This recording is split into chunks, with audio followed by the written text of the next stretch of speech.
Yehey, mga dabarkads na. Ayun po si Bimbi, nakita ko. Asan ba si Raisa? Sila Tito Vic, Joey lang po to. Ay, ang daming mga fans. Yehey, nanonood ako ng dabarkads.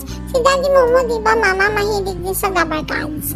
Ay, kakatuwa sila, Ang saya-saya sa dabarkads. Mama, pasyal nga tayo sa dabarkads. Wait, mama. Parang naririnig ko si Lucky dito. Titignan ko lang po. Ay!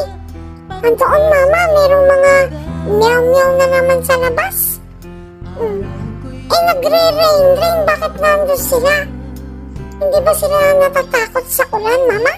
Ako nga po, mama. Umulan lang. Tumangin. Ayaw na ayaw ko.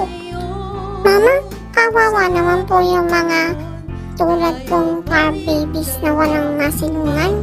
Lalo na pag umuulan, mama, tsaka kumukulong. Naku, ako lang. Dito na nga ako sa bahay at tatakot pa ako. Sana merong mga mag-alaga din sa kanila, mama, Mama, parang naririnig ko si meow-meow andun sa labas.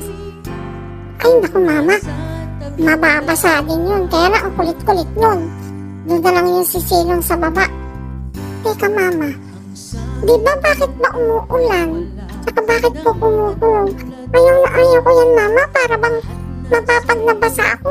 Hindi na ako makakatayo.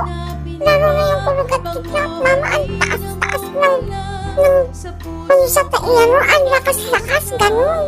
Guys, pagpipray ko na lang po lahat ng par babies at saka yung mga wala nag-aalaga kay Jesus.